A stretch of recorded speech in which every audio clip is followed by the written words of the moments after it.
이번 문제는 여러분들이 많이 어려워하시는 자동차의 사람 앉히기 문제가 되겠습니다. 문제 읽어볼게요. 운전석을 포함한 4인용, 한 차에 최대 4명밖에 못한다. 3대가 있는데 10명을 나눠 태우려고 합니다. 이 중에 운전을 할 수 있는 사람이 3명인데 이들은 이미 각각 무엇을 운전할지 정해져 있습니다. 그러니까 총 10명 중에서 여러분들이 추가로 자리를 배치해야 되는 사람은 운전자 3명을 제외한 7명만 더 배치하면 된다는 얘기죠. 그랬을 때 이 10명이 차에 나눠 타는 방법은 몇 가지입니까? 라고 물어보는 문제가 되는 거고요.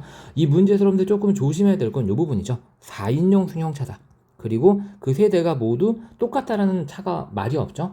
우리가 경우에서 문제에서 완전히 똑같다라는 말이 없으면 일반적으로 다르다라고 보는 겁니다. 그래서 서로 다른 세대에 나누어 타는 거니까 분할을 한 다음에, 그죠? 우리가 그 7명을 3개의 조로 분할한 다음에 세대의 차의 분배까지 해야 되는 문제가 되는 거죠.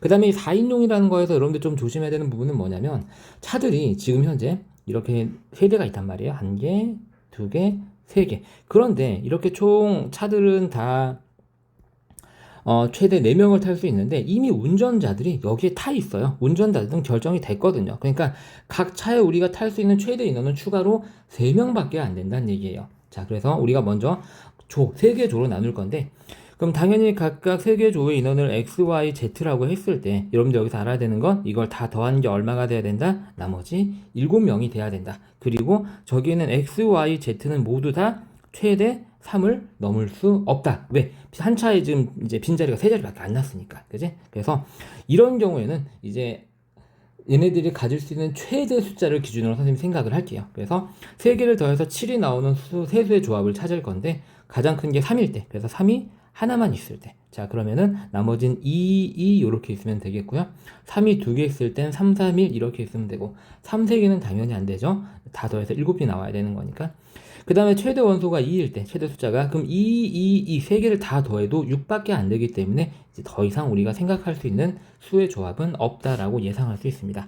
여기까지 이제 실수 없이 잘 찾아낸 거면 이제 이 문제는 다 푼 거죠. 그럼 두 번째는 이제 각각 7명을 이렇게 3명, 2명, 2명, 3명, 3명, 1명으로 세 조로 나눈 다음에 각각 차에 태우면 되겠습니다. 먼저 이거 부분부터 한번 해볼까요? 7명 중에서 3명 뽑고 나머지 4명 중에서 2명 뽑고 나머지 2명 중에서 2명 뽑고 자 똑같은 숫자가 2개가 있으니까 곱하기 2팩분의 1 여기까지가 3개 조로 나눈 거예요. 그럼 3개 조를 각각 서로 다른 차에 태워야 되잖아요. 그러니까 거기다 곱하기 얼마를 해주면 되죠? 3 팩토리얼을 해주면 되겠습니다. 이해하셨죠? 자, 그 다음에 또는이 되겠죠. 또는 이제 이렇게 나뉘는 경우. 그래서 7C3 곱하기 4명 남았겠죠? 4C3 곱하기 1C1. 아니, 선생님, 여기 2C2나, 그지? 여기 1C1이나 어차피 1인데 왜 자꾸 써요? 라고 하겠지만, 여러분들이 실수 안 할 자신이 있으면 오케이예요. 뭐 너무 좋죠. 그죠? 하지만 간혹 이걸 안 쓰고 이 똑같은 숫자가 있다는 걸 생략하고 요거를 빠뜨리는 친구들이 있어요. 그러니까 아직 내가 처음 공부하는 단계거나 공부가 충분히 숙련되지 않고 실수가 나온다라고 하면 그냥 쓰세요. 그냥 쓰는 거 얼마나 걸려? 1초면 되잖아. 그지? 그리고 실수 안 하고 제대로 풀 수 있으면 그게 훨씬 더 나은 거죠. 뭐 실수 안 하고 자신 있다면 뭐 얼마든지 오케이입니다. 자, 여튼 계속 이어서 한번 해볼게요. 여기도 3명이 똑같으니까 자, 2팩분의 1을 곱해주고요. 여기까지가 3개 조로 나눈 거니까 이제 세대 차에 태워야 되겠죠. 이렇게 해서 또는이기 때문에 합사건의 영향으로 이제 계산을 우리가 할 때 더해주면 되겠습니다. 계산 한번 해볼게요. 자, 이제 1인 거는 무시하시면 되고요. 자, 7C3은 7부터 3개 곱하죠. 그 다음에 3팩토리얼은 6으로 나누는 건데 일단 식으로 이렇게 나타내 보겠습니다. 4씩 외워달라고 말씀드렸죠? 6이고요. 자, 이거 2팩하고 자 3팩 서로 약분하면 3만 남습니다. 그죠? 그래서 얘는 여기 실수했네요. 3이 아니라 5죠? 네. 이렇게. 그럼 3이 6, 약분하고 5, 7에 35, 곱하기 6, 3, 18. 일단 이렇게 내비둘게요. 선생님 두 자릿수 곱셈에 조금 약해서. 자, 여튼.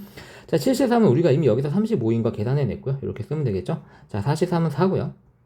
자, 이렇게 약분되면 또 4만 남죠? 이렇게. 얘는 자, 35 곱하기 12가 되겠습니다. 두 개를 더 할 건데요.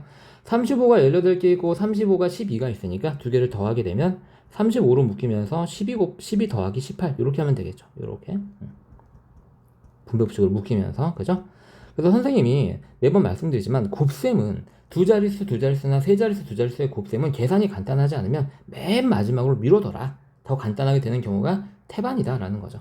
자, 0 남고 계산하게 되면 1050 이렇게 물론 우리 곱셈 할 수 있는 거 선생님도 알아요. 여러분들 초등학교 다 잘 배웠는데, 그죠? 세 자릿수 곱하기 두 자릿수를 왜 못해? 하지만 하다 보면 실수도 나올 수 있잖아. 그지? 그러니까 곱셈은 맨 마지막에 어쩔 수 없을 때, 더 이상 진행이 안 될 때 맨 마지막에 한번 하자.